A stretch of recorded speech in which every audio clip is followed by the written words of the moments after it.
this morning? Doing good? Yeah, enjoying. You know, it's going to be like 85 degrees today. That's our great Southern California winter we're having. It's just, it was cold. It's going to be cold today. No. It is kind of windy today, though, and all of our kids, if you brought your kids today, they're doing like a special obstacle course thing to finish out their series. And so we prayed during our volunteer prayer before service that the wind would die down so that all their stuff didn't blow away. So hopefully that's doing well, but I'm sure my wife will tell me afterwards. She's out there with the kids. She'll let me know how it went. But I am so excited to be in week 3 of this Re-Engage series. The past couple weeks have been good. Now, if you've missed those, you can always catch up online at eastlakechurch.com. And today, like Ryan said, we are continuing this series. And today the title is Re-Engage Outward. This series has been all about how do we re-engage with what matters most in our lives. Now, a few months ago, and I can tell this story now because it's been a few months, and I won't name which one of our kids this took place to, and now that it's been a few months have gone by, the mark of the story you're going to hear in a minute is now gone, so you won't know which one it was. But every now and then I drop my kids off at school, and they always like to be dropped off like really far back into the line. I guess so if I pull too close, when I roll down the window and I'm like, hey, I love you, that embarrasses them, I think, and so they like me to drop them off really early on. And so a lot of times what I'll do is I'll drop the kids off, and then as they walk up, to the gate and stuff, I'll follow along in my car next to them and then roll down the window and just talk to them and make sure they know, like, hey, Dad's going to talk to you no matter what, and then embarrass them as much as possible. And one morning I was driving my car and I dropped them off and I rolled down the window and I'm talking to them as they're walking by the car, and one of our kids, they're looking at me, talking to me as they're walking forward, and then I just didn't notice it. I didn't see it. I wish I would have in the moment, but I didn't notice what was happening, because as they're looking at me talking, there was also a big giant pole right in front of them, and they just full speed, without any warning, bam, walked straight into a pole. So as a good father, I contained my laughter as much as I could. And I stopped the car and I got out and I grabbed them, and they were crying, and there was a massive bump on their head. This was no small thing, and it really hurt this child of mine that I won't name names for those who know our kids, so he doesn't get embarrassed. But definitely wasn't Madison. I will say that, because Madison's our daughter, and she would, if you thought it was her, she would get it. So it's not her. It's not her at all. But one of our boys had this giant welt, and I picked him up and I grabbed him and I held him, and he was crying and his head hurt really bad, and so I ended up just taking him home, and he skipped school that day. And I was like, man, if you walked into a pole every day, you could skip school every day, but I wouldn't suggest it. But as I was riding along next to him, there was a split-second moment before he walked straight into the pole that I saw it happening. I saw it coming. Like, it was in slow motion, just one of these moments. Like, I saw he's about to walk into the pole, but before I could even get the words out of my mouth, it was too late. Bam, he walked right into it. And then whenever I got him out, and I held him and he was crying, and I put him in the car and we drove home and put ice on his head, I sat him down and I kind of had a talk and was like, hey, bud, when you're walking, you kind of need to pay attention to where you're going. And he was like, oh, it's your fault, Dad. You were talking to me, you were distracting me. And I was like, yeah, that argument could be made that it was my fault. But really, when you got to pay attention to where you're going. And that's what this series is really all about, is about us paying attention to where we're going. We get easily distracted by all the other things in life, and sometimes we're just not intentional about where we're headed, about where we're walking. And so we just happen upon a place, and then we wonder, how did I get here? How did I get to this spot where I'm completely disconnected from God? How did I get here where I'm completely disconnected from my spouse or my family? I'm completely disconnected with my own soul. And so what we've been talking about is how to re-engage with what matters most, so that we're staying in tune with the direction that we're headed in our life. Now, how many of you, show of hands, you've ended up somewhere and you thought, how in the world did I get here? Raise your hand, right? I do it all the time. When I go to the mall, I'm like, how in the world did I allow my wife to talk me into getting here? That was a joke, because she's not in here, I can say that. But if we're not paying close attention to where we're headed, we end up places that we don't want to be. If we're not paying close attention to what our life looks like day in and day out, if we're not organizing our life around what matters most, we get so easily distracted and we end up somewhere we never wanted to be in the first place. And so week 1 of this series, we talked about the most important part of this re-engage idea, and that is re-engaging upward with God. So we're talking about 3 directions through this series. We're to re-engage upward, inward, and outward. And that first week, we talked about re-engaging the first thing, and everything else flows out of that. We got to re-engage upward with God first. This series is about rightly loving God, rightly understanding his love for us so that we can rightly love our souls, ourselves, and so we can rightly love others. But if we don't get that first piece right, everything else is going to be slightly off, or even not even slightly, just way off. But you can fill this in your notes, the first thing. We can re-engage upward, inward, and outward by understanding we are loved. The first blank in your notes, I believe, is that word outward. Let me grab my notes. So I don't have any there. So, well, here we go. All right. We can re-engage upward, inward, and outward by understanding that we are loved. And we've had a theme verse for this entire series, which is 1 John chapter 4:19. And it says, we love because he first loved us. We love because he first loved us. Our ability to re-engage with God upward, our ability to love God is given to us from him, but also it's enabled by his love for us. We talked about last week, we heard from Pastor James, how that we can rightly love our souls. But in order to rightly love our souls, we have to understand how loved we are and what Jesus did for us. See, everything in this series, it all flows out of God's love for us and having an understanding of that. First, we are able to love. We are empowered to love because he first loved us. A couple weeks ago, we went to Texas to visit my family. That's where I grew up, and that's where I'm from. And there's this restaurant in Texas, and I don't really know if it exists outside of Texas. I've never been to one anywhere else. It's a fast food restaurant. It's kind of like Texas's version of In-N-Out, back when In-N-Out was just in California. And it's this place called Whataburger. Now, anybody ever been to Whataburger before? Yeah, Whataburger. Oh, man, it is it's awesome, kind of. I mean, it's still fast food, and it's okay. But at midnight when nothing else is open, Whataburger is the place to be. Well, Whataburger, it's a Texas kind of restaurant, and so they sell Texas-sized drinks. And we go to the airport on the way home, and it was around lunchtime, and so we just said, hey, we'll grab lunch when we get to the airport. So I go and I stand in line, and I get lunch for our whole family. Then I go and I sit the kids down at the table, and I put down the pizza that I got, and then I go to the restroom while they're gonna dig in. And while I'm walking to the restroom, I can hear this kid like just crying loud, and I'm like, great. That's what everyone loves, right? When you're about to get on a plane, is hearing a baby cry loud, because your thought is like, am I gonna have to listen to that for the next 2.5 hours? And so I hear this kid like just screaming, crying. I'm like, what's going on? And then they'd kind of be quiet, and then they'd scream and cry again. And so I get done, and I walk outside, and I realize the kid who's screaming and crying is my son. And so I walk over to my 2.5-year-old. His name is Griffin. And I walk over to him. He just big, giant tears, just crying. He's so upset. And he looks up at me and just weeping, and his big eyes and his lips quivering. And I'm like, what's wrong, buddy?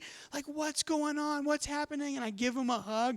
And then my wife goes, someone else took the milkshake away from him because it wasn't his turn anymore. That's why he's upset. I was like, oh, let's give it back to him. And she's like, no, we got one. And I looked, my wife had gotten one single milkshake for all of our family to share. And that might sound ridiculous, but it was like this big. I mean, it was the biggest milkshake thing you can even go on Instagram. I think she posted a picture. It was gigantic. But Griffin was convinced that this was his chocolate milkshake. Like, it was his and no one else could have it. And so it became kind of this game there for a moment. We'd give him the milkshake, and he would just drink it and just be so excited. And then we'd take it away, and he'd scream, wah, rah, while everyone else drank it. And then he'd cry, and so he gave it back to him. And then he was just like super happy. It's mine. Ooh. And then he'd take it away. Rah. And it was kind of funny there for a moment. But this milkshake, this chocolate milkshake was huge. It was this giant thing, and he thought it was his. And he just had this idea like there wasn't enough to go around.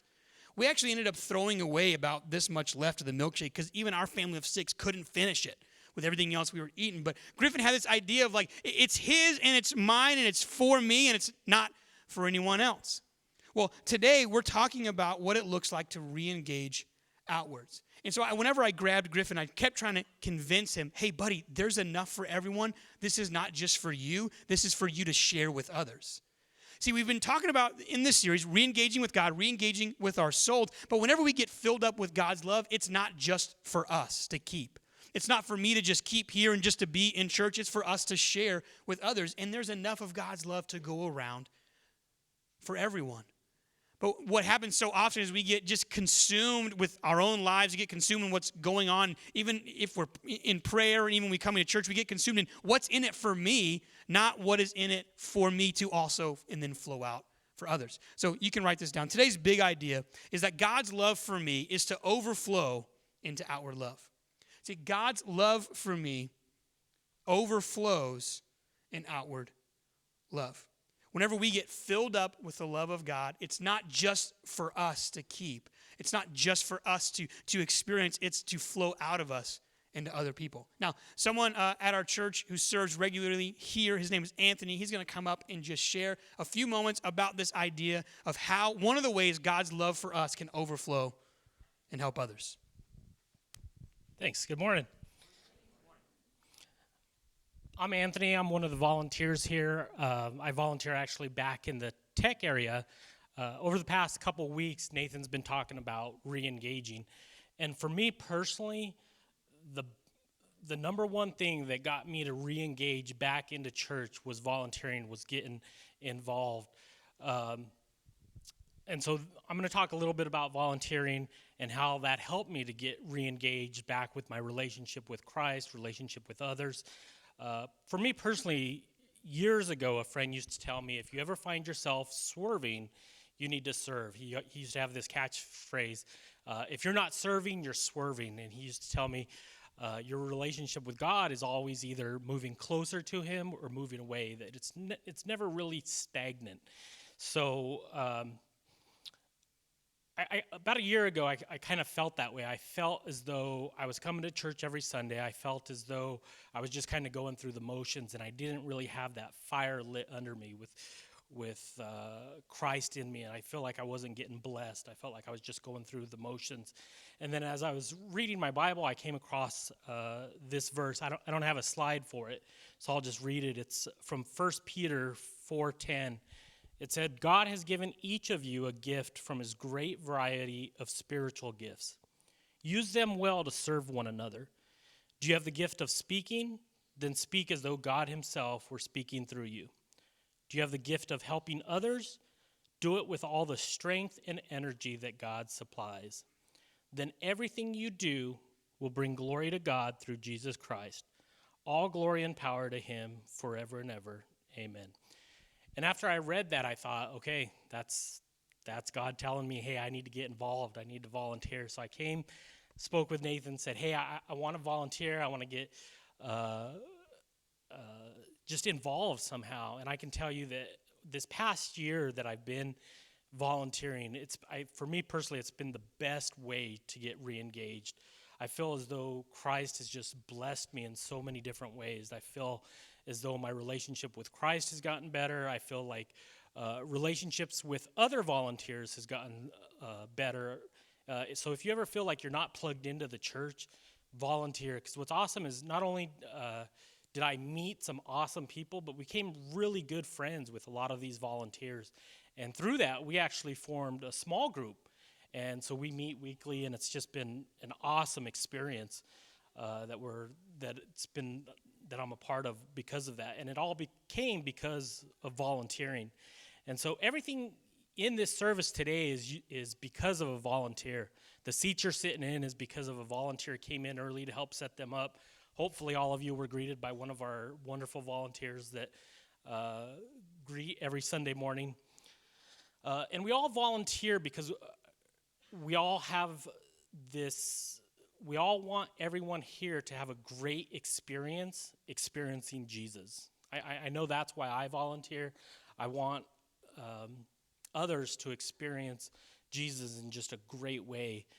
And we would like all of you to have that same opportunity for Jesus to work through you, to bless you through volunteering. whether that's as simple as putting chairs up at the end of service, whether it's hosting a small group, whether it's setting up in the children's ministry, or like we said, hosting a small group, I think's the big push now. And what's awesome about volunteering here at Eastlake is we really want you to volunteer where you feel blessed, where you feel needed. I first started out on the greet team. My wife first started out in the children's ministry. I didn't feel comfortable having everybody see me as the first thing they came to or saw when they came into Eastlake. And my wife found out that she didn't have enough patience as she thought she did working in the kids area. I actually found my niche back in the tech area, kind of in the back of the service. I love that area. My wife absolutely found her niche up on stage. She loves singing and giving praise to God that way. So at the end of service, I think Nathan's going to be going over the connection card. And if volunteering is something you'd like to do, if that's something that you feel as though, hey, that's my next right step, there's a checkbox that says contact me about, and just write in there volunteering, and you may not know where you want to volunteer. Just write volunteering in there, and there's different areas. There's whether you're technical, you like to work on computers, cameras, whatever it is. If you're a people person, you like to greet. If you just want to be behind the scenes, help setting up chairs. Each one of us is needed here in the church. So yeah, and if you do have an area where you'd like to serve, if you'd say, hey, I'd love to get in behind the scenes, I'd love to greet, just write that down and we'll get you pointed in the right direction.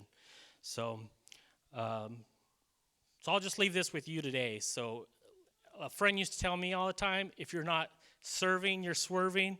So I'm going to tell you guys as well, if you're not serving, you're swerving. All right, let's get re-engaged. Thanks, Anthony. Yeah, today's big idea, God's love for me overflows in outward love. Whenever I get God's love into me, one of the natural things that happens is it begins to overflow, and I want to share it with others. Now, if you have your notes or on the screen, in 1 John chapter 4, verse 15 through 16 and 19 through 21, John talks about what this really looks like, what it looks like to have God's love overflow out of us, but he also talks about what it doesn't look like to have God's love overflow out of us. If anyone acknowledges that Jesus is the Son of God, then God lives in them and they in God. And so we know and rely on the love God has for us. God is love. Whoever lives in love lives in God and God in them. We love because he first loves us. Whoever claims to love God yet hates a brother or sister is a liar. For whoever does not love their brother and sister whom they have seen cannot love whom they have not seen. And he has given us this command: anyone who loves God must also love their brother and sister. If we love God upward and we love ourselves inward, but we do not love others outward, then John says we're not doing it right. I mean, let me say it this way. If we have hatred in our heart towards another person, if we can't bring ourselves to love someone because of the culture they came from or the political party they're a part of or because of what they live and how they live or what they believe, we need to know that John, who is Jesus' best friend, would look at us and say, we need to get the love of God in us because we're missing it. We're supposed to love everyone regardless whether we agree with them or not. Because if the love of God is in us, we can't help but love others whenever God's love is in us. And I think it's really important for us to understand that we don't have to agree with someone to love them. I don't have to agree with your politics or your lifestyle or your favorite sports team to love you. If you're going for the Patriots next week, I can still love you, even though that's just wrong. I just don't think they need to win another one.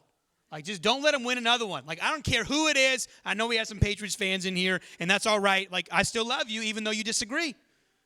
We can love each other and not agree with one another. Pastor Rick Warren says it this way. He says, our culture has accepted two huge lies. The first is that if you disagree with someone's beliefs or lifestyle, you must fear or hate them.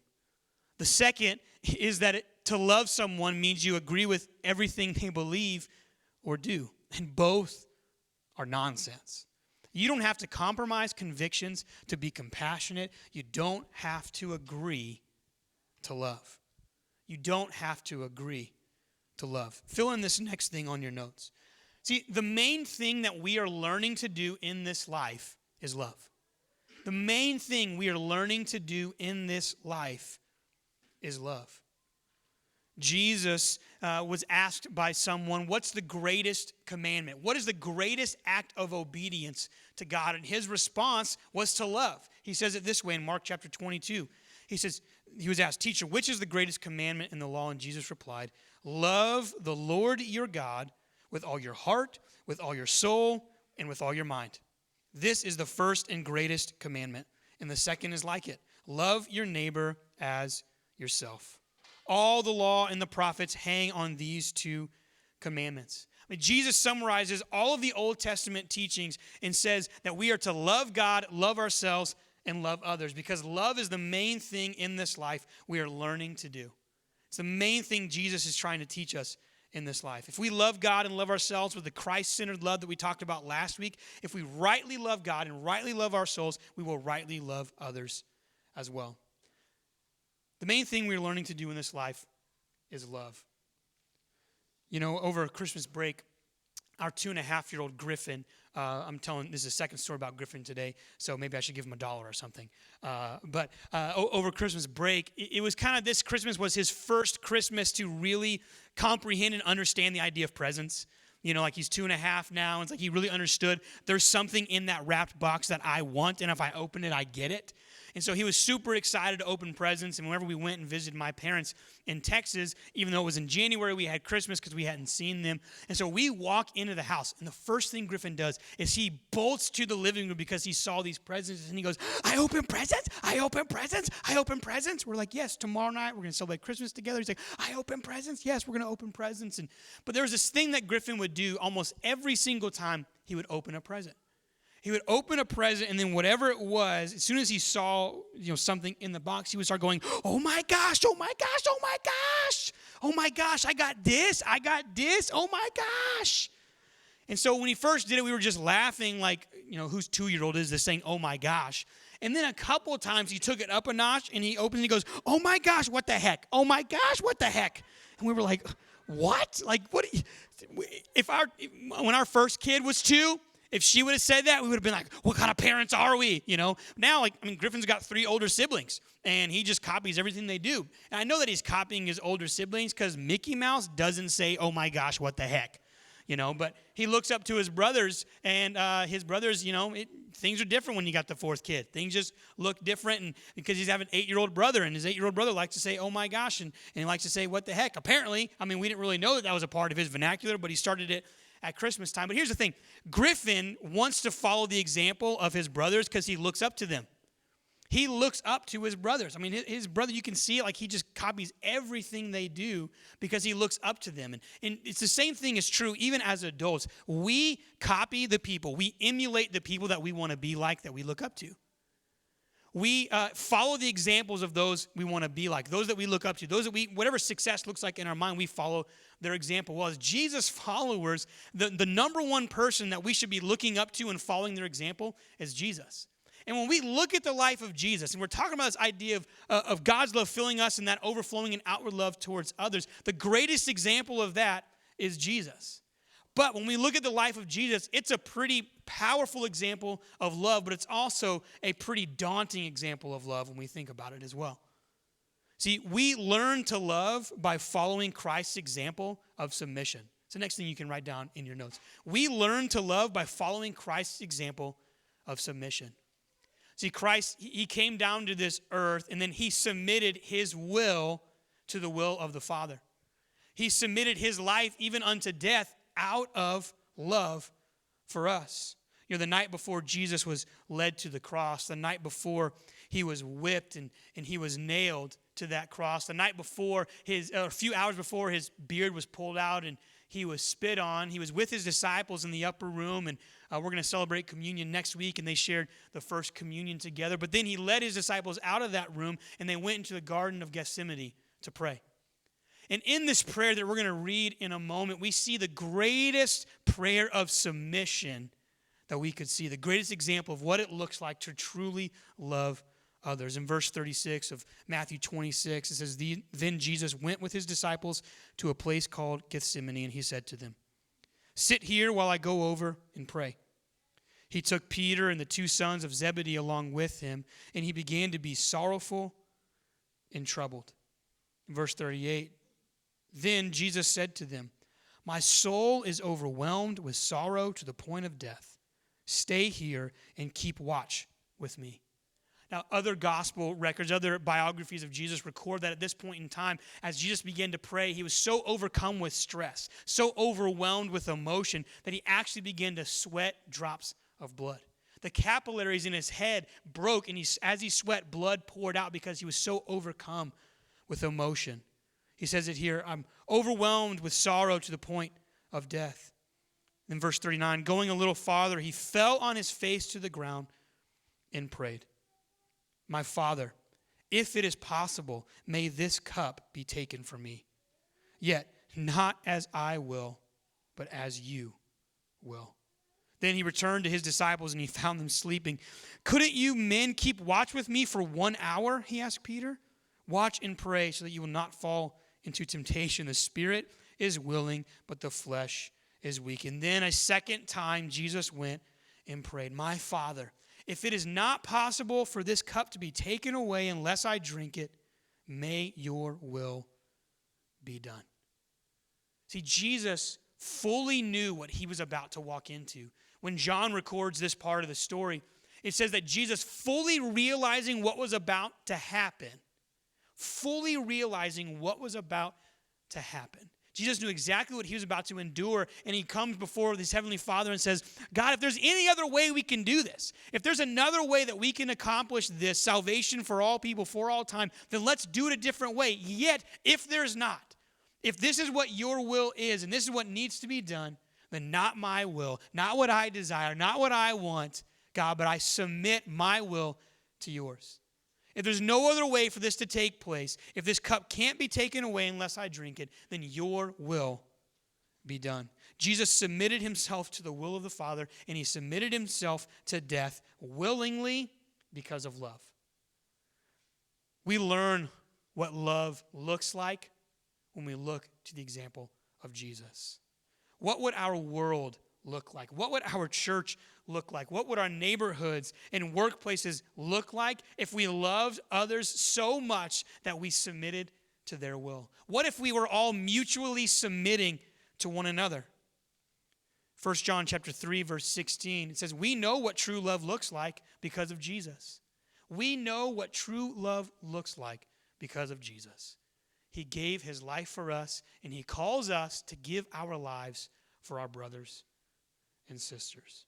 See, love required Jesus to give up his life. Love required Jesus to submit to death. What if we asked ourselves that question in the most frustrating moments when maybe we're around a family member or a coworker or someone that we don't really see ourselves loving too well? What if we ask, what does love require of me? In this moment, in this place, what does love require of me? Even if I disagree completely with what they're doing, what they believe, or how they live, what does love require of me? See, Paul talks about, in Ephesians, he's writing to the church, he talks about what the church should look like, how we're to treat one another in the church, how we're to love one another in our marriages, with our kids, in our relationships, how we're to do this. And he says in Ephesians chapter 5:21, he says, submit to one another out of reverence for Christ. There's this mutual submission that should be taking place. In our marriages, if we were to mutually submit to one another, we'd be so much more healthy and happy, because all of our marriage issues and all of our relationship issues can boil down to somebody is wanting what they want and not what's best for the other person. I mean, that's the same thing in all broken relationships. Is what it comes down to is we're selfish human beings, and we want what we want and what we think is best. But Paul says we're to be mutually submitting to one another. But I want you to notice, it doesn't say submit to one another because they deserve to be submitted to. We don't submit to one another because they've done something worthy of us to submit to them. He says, out of reverence for Christ. We don't submit to others because they've done something that should cause us to submit. We do it because Jesus did something for us. We don't re-engage outward. We don't love others because they have loved us first. We love others. We re-engage outward. We show the love of God to others because Christ has loved us deeply. Now, there are a couple things as we kind of wrap this up that this idea of mutual submission requires. You can fill these in your notes. There are a couple things this requires. Submission requires humility. Submission requires humility. Paul writes in Philippians about Jesus whenever he came down to earth, and he says he humbly submitted himself. He humbly took the position of a servant. He stepped out of his throne in heaven, his position of power, and he submitted himself to death so that we could be free. And it requires humility, but also submission requires intentionality. As we talked about earlier today, this series is about paying attention to where we're going, about being intentional about where we're headed.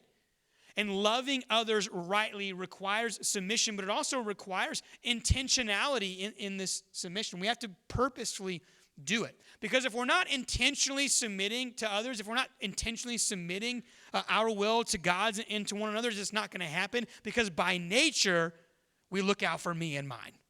That's how we're wired in our human nature. We look out for me and what I need and what is mine. When you're not sure what to do or say in a moment when someone's doing something that doesn't seem to be right, the question we should ask is, what does love require of us?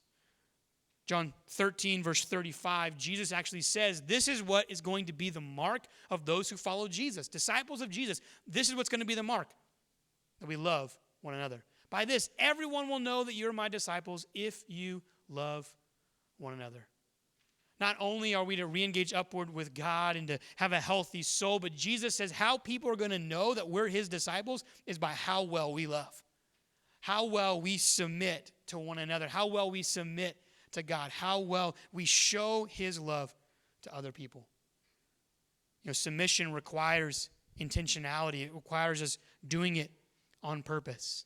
So this morning, we're just going to take a couple moments and we're going to consider where we're at in our life and maybe something that God is trying to tell us today. I'm just going to ask you to ask yourself two questions as we close out in just a moment, and then I'm going to pray.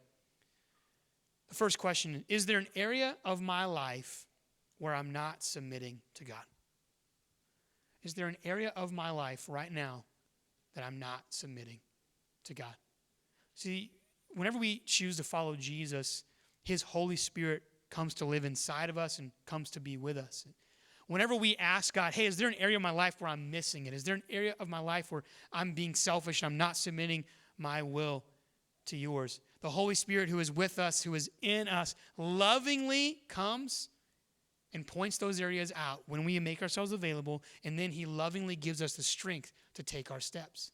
But it does take us asking the question, being open to his leading, being open to him, and then it does take us actually physically taking that step.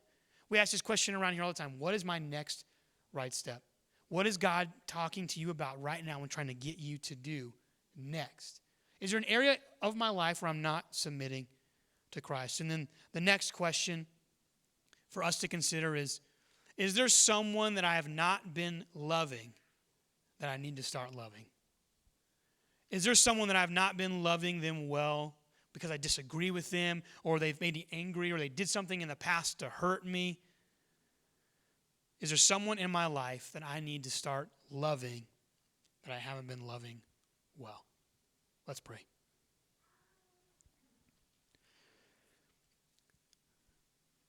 Jesus, first off this morning, we say thank you